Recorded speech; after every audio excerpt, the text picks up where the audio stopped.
The UFC finally announced their entire card for UFC 290 on International Fight Weekend. It's looking like it's a pretty good card, but does it stack up to a fight card good enough for International Fight Week? We're going to take a look at the entire card that has been announced, and it's all official in just a second. Before we get into the video, I do want to say hello, everybody, and welcome back to another video. If you're new here, my name is Kyle. I'm your guy with too many YouTube channels. Let's talk about this card. So I'm not going to break down every single fight, okay? I want to take a look at all of the fights, and let's, again, talk about, is this card worthy for International Fight Week? Because it's a big event that the UFC does every single year.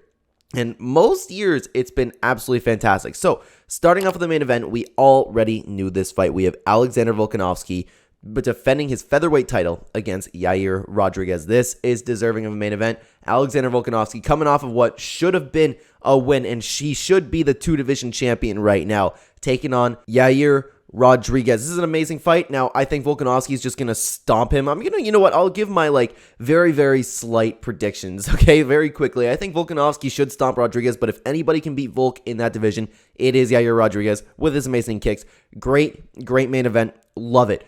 Co-main event, Brandon Moreno will be defending his title, not against Deiveson Figueiredo this time, but against Alexander Pantoja. This is an amazing rematch and an amazing fight. I will lean towards Moreno to win this fight, but still, very good co-main event. Something that knocks this card a little bit is for International Fight Week, I would have liked to see a third title. I would have liked it to be one of those magnificent cards. Maybe you could get one of the women's titles like Zhang Weili coming back to fight. I think that would have been much better, but one of my favorite fighters of all time in the featured bout, and Robert Whittaker taking on Duplessis. Now, is Dricus Duplessis going to beat Robert Whittaker? Absolutely no chance. Still an absolutely amazing fight. Robert Whittaker is one of my favorite fighters of all time. I am always getting excited to watch him fight. And honestly, he's probably a lot of people's favorite fighters. So having Whittaker on this card is amazing. Moving on, we have Jalen Turner, Dan Hooker rematch. This is guaranteed fireworks. I don't believe Dan Hooker will win this fight, but very, very worthy of a main event or a main card slot. Now, one that I don't believe actually is main card worthy is Bo Nickel versus Tresean Gore. This is a great matchup. Don't get me wrong. I'm excited and I'm on the Bo Nickel hype train, okay?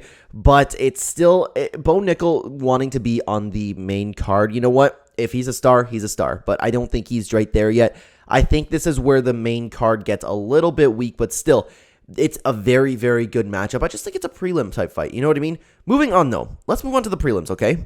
And this, I don't know how I feel about it. These are great matchups. We're starting off with Robbie Lawler versus Nico Price. Robbie Lawler, unfortunately, at the tail end of his career, not as exciting as he once was. However, this is a very good fight. I think Nico Price should beat him from bell to bell. I think he'll have no problem with it. But now, we have the return of Sean Brady. My man Sean Brady taking on Jack Della Maddalena. This fight is magnificent. This fight is fantastic. And I do believe that Jack Della Maddalena will chin Sean Brady. We saw a little bit of a weakness with the stand-up. This is getting into a prediction video, but we're talking about how great these fights are. The fights that I've announced so far, that have been announced so far, are absolutely amazing. Moving down the card, and this, guys, I'm a little bit surprised there's only one women's event right now, or one women's fight. It's Yasmin Urugui, and I might pronounce that name wrong. I apologize, but she's taking on Denise Gomez. A solid fight for the women's division, but again, it doesn't really hype me up at all that much. And now, the early prelims. And this has been a topic of discussion, okay? Deiveson Figueiredo versus Manel Kape is on the early prelims. Deiveson Figueiredo, the #1 contender at flyweight, the guy who just fought the guy to a close fight with Brandon Moreno, the guy in the co-main event. This is so disrespectful, and that should be, I'm not saying Bo Nickel should be on the early prelims, but I'm saying this, Figueiredo versus Kape, should be on the last fight on the main card, where Bo Nickel sits right now. That is absolutely disrespectful to Figueiredo, and I don't know if they just want to get more views on Fight Pass or what. It's crazy to me that that's the first fight. However, when looking at this entire card together, okay, and there should be a few more fights added to it, right? We got the prelims right now. We have the main card. I think it's a very, very solid card. I'm looking forward to just about every single fight on the card, with maybe not looking forward to Denise Gomez, okay? I would be sitting there going, oh, okay, we're ready. Robbie Lawler versus Nico Price. I'm ready to go. But this doesn't seem like it's an International Fight Week card to me. It could be better. I think one more title fight should be there, and I think you should get one more big name on the main card.